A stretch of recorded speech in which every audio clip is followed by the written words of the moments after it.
Matin tôt dans une immense usine de fabrication de pièces aéronautiques. Des voyants d'alerte rouge clignotaient sans interruption. Les lignes de production restaient immobiles.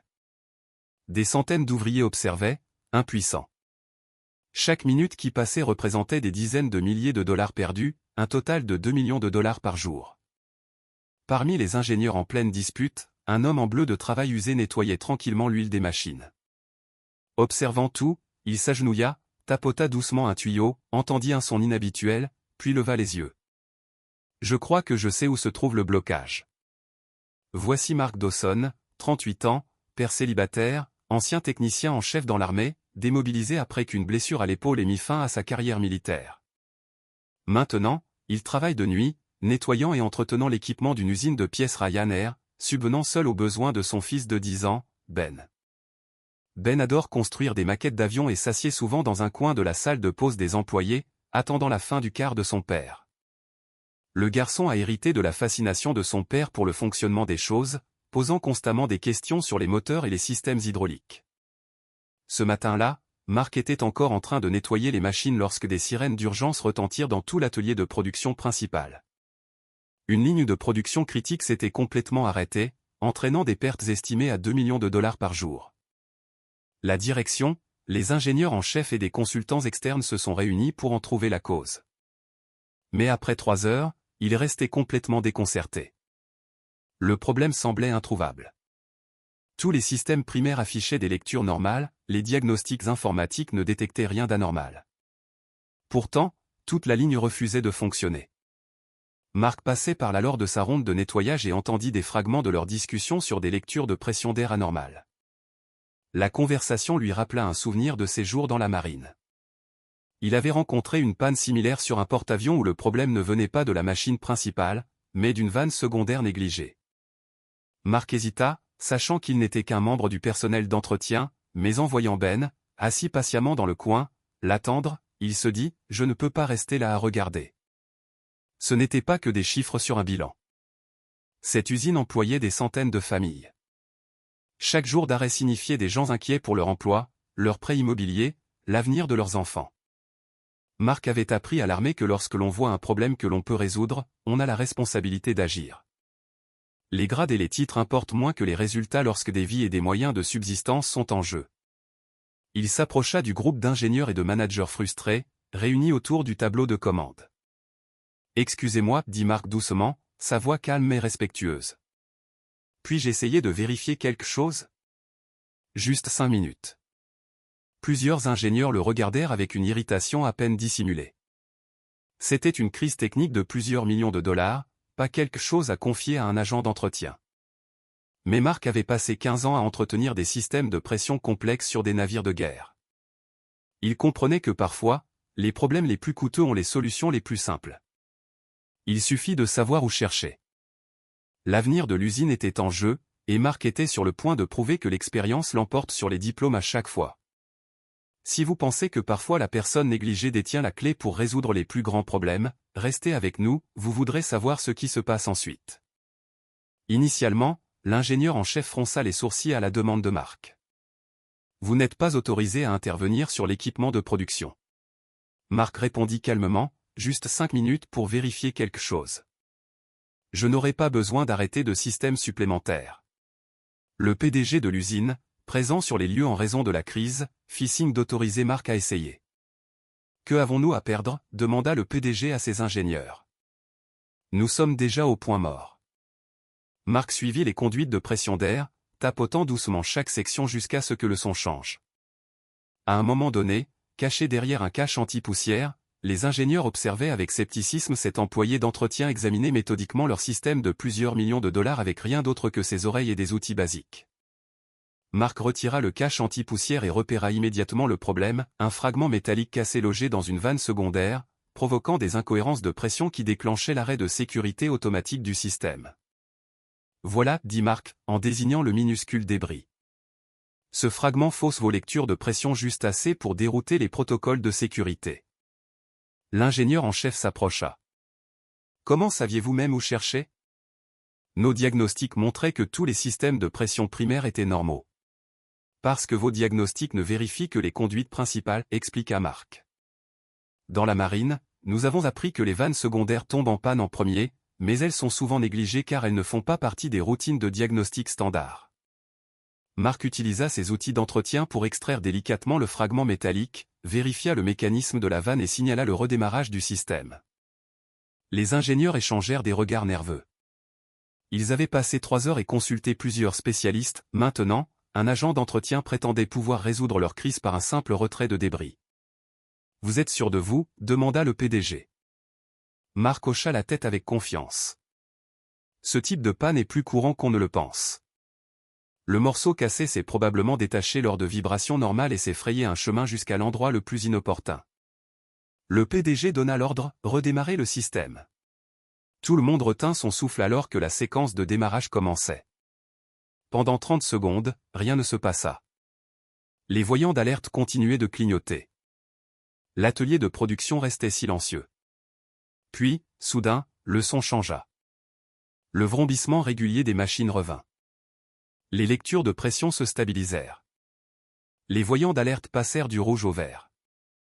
Un par un, toute la chaîne de production rugit à nouveau, comme si elle n'avait jamais été en panne. Le moment clé, tout le groupe resta stupéfait, puis éclata en applaudissements spontanés. Les ouvriers de toute l'usine applaudirent en voyant leur poste se rallumer. Le PDG regarda Marc comme s'il venait d'assister à un miracle.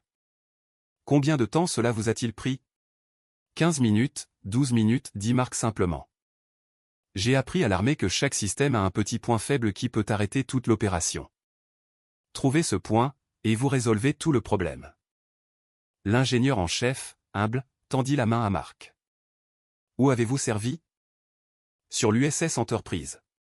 15 ans à entretenir des systèmes de pression pour les opérations de lancement d'avions. Lorsque ces systèmes tombent en panne, les avions ne peuvent pas décoller. Lorsque les avions ne peuvent pas décoller, les missions échouent. Le PDG prit Marc à part. Nous devons parler en privé. Alors que l'atelier de production reprenait son fonctionnement normal, faisant économiser à l'entreprise 2 millions de dollars par jour, Marc réalisa qu'il venait de changer sa vie pour toujours.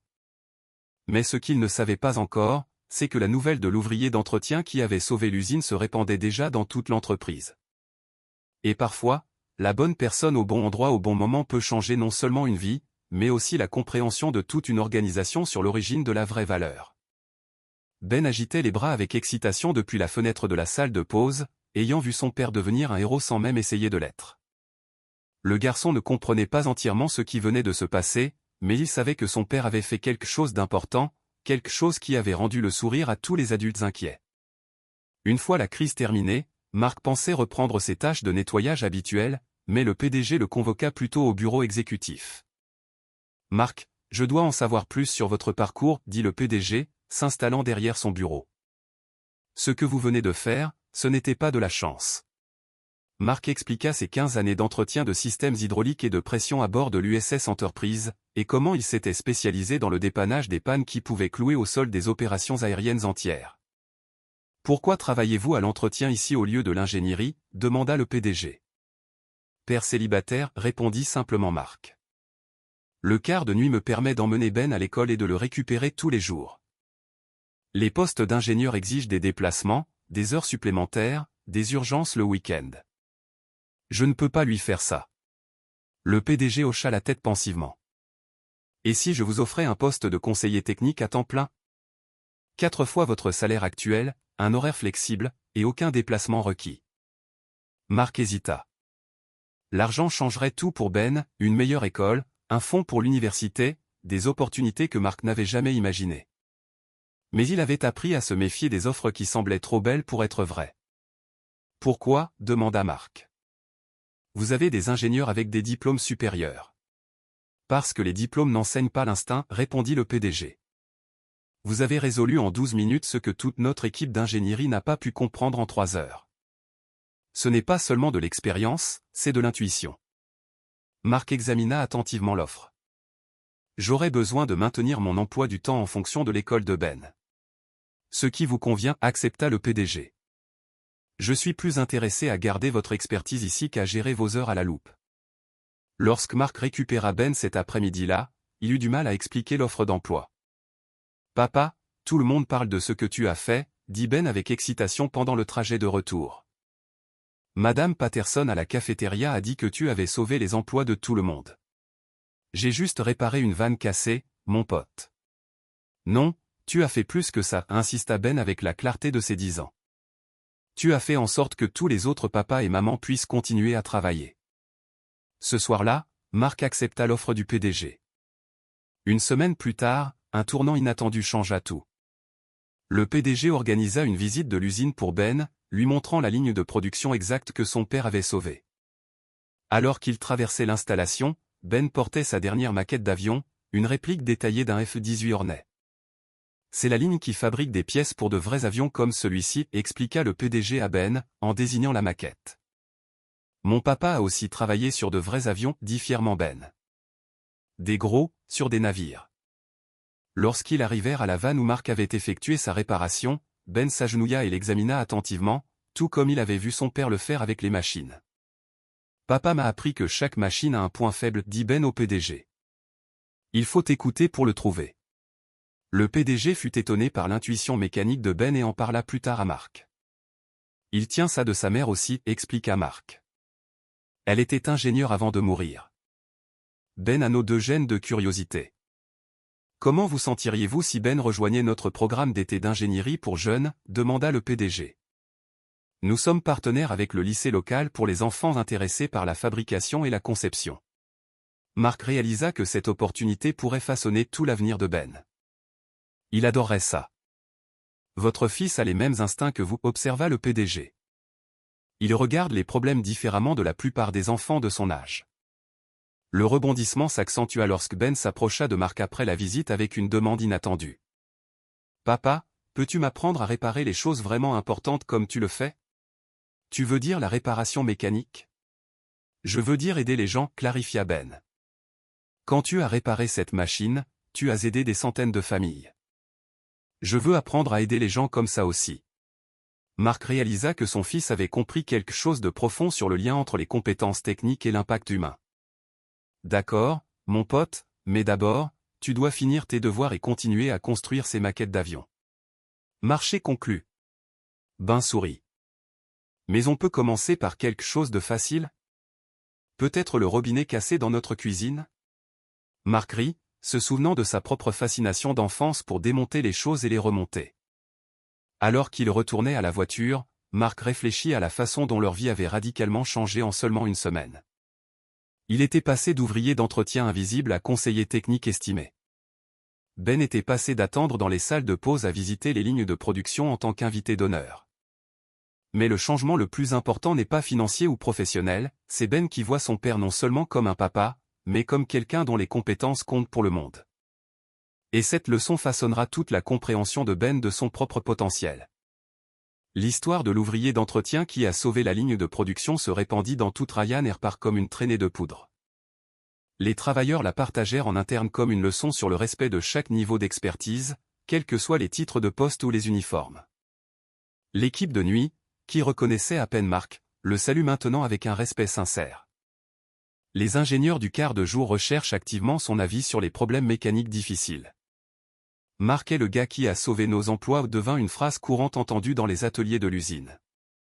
Le PDG raconta l'histoire de Mark lors de la conférence trimestrielle de l'industrie, soulignant un message clé, nous payons pour les compétences et les résultats, pas seulement pour les diplômes et les titres.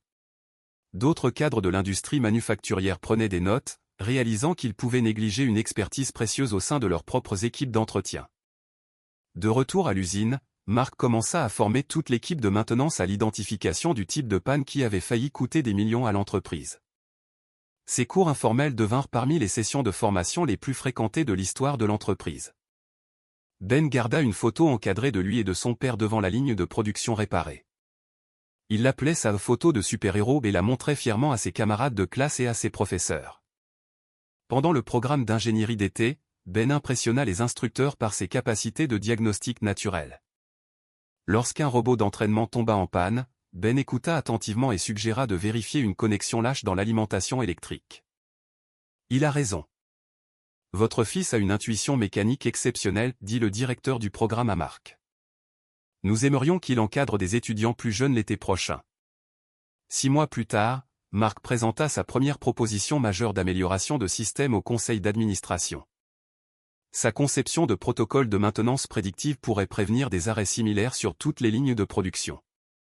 Le conseil approuva sa proposition à l'unanimité, autorisant un budget de mise en œuvre de 2 millions de dollars. C'est drôle comme cela correspond exactement à ce que nous aurions perdu en une journée, remarqua le PDG avec un sourire. Après la présentation, Marc trouva Ben qui l'attendait dans le hall, ses devoirs étalés sur une table basse. « Comment ça s'est passé, papa » demanda Ben, levant les yeux de ses problèmes de maths. « Ils ont approuvé le nouveau système » répondit Marc. « Il aidera à prévenir les pannes avant qu'elles ne surviennent. »« Alors tu ne répares plus seulement des choses » observa Ben. « Tu t'assures qu'elles ne tombent pas en panne au départ. » Marc réalisa que son fils de 10 ans avait parfaitement résumé l'évolution de sa carrière. « C'est exactement ça, mon pote. La prévention vaut mieux que la réparation. Un peu comme la façon dont tu prends soin de moi, dit Ben d'un ton factuel. Tu n'attends pas les problèmes, tu t'assures que je vais bien avant que quelque chose n'aille de travers. Ce commentaire toucha Marc plus puissamment que n'importe quelle approbation du conseil d'administration ou augmentation de salaire. Il n'enseigne pas seulement à Ben les machines et les systèmes, il lui montre ce que signifie être quelqu'un sur qui les autres peuvent compter. En regardant autour du hall d'entreprise, où Ben faisait maintenant ses devoirs en attendant son père non plus dans un coin de la salle de pause, mais dans l'aile exécutive, Marc comprit que certains changements vont bien au-delà de l'argent ou des titres de poste. Ils transforment la façon dont un enfant voit à la fois son père et ses propres possibilités. Je n'étais pas l'ingénieur de l'usine. J'étais juste le gars qui nettoyait l'huile et balayait les sols chaque nuit. Mais quand j'ai vu toute cette ligne de production silencieuse, j'ai su que j'avais déjà rencontré ce problème, et je ne pouvais pas rester silencieux. À l'armée, j'ai appris qu'un petit détail peut sauver un navire entier ou le couler. La vie fonctionne de la même manière. Nous n'avons pas toujours besoin d'autorité ou de titres ronflants pour faire une différence.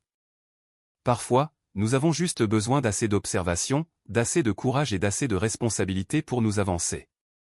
Ben dit souvent à ses amis, « Mon papa a sauvé toute l'usine. » Mais ce que j'ai vraiment fait, c'est lui montrer que ton passé ne limite pas ton impact. Si vous croyez que parfois vous serez celui qui interviendra au bon moment, restez avec nous. Qui sait ? La prochaine histoire pourrait être la vôtre.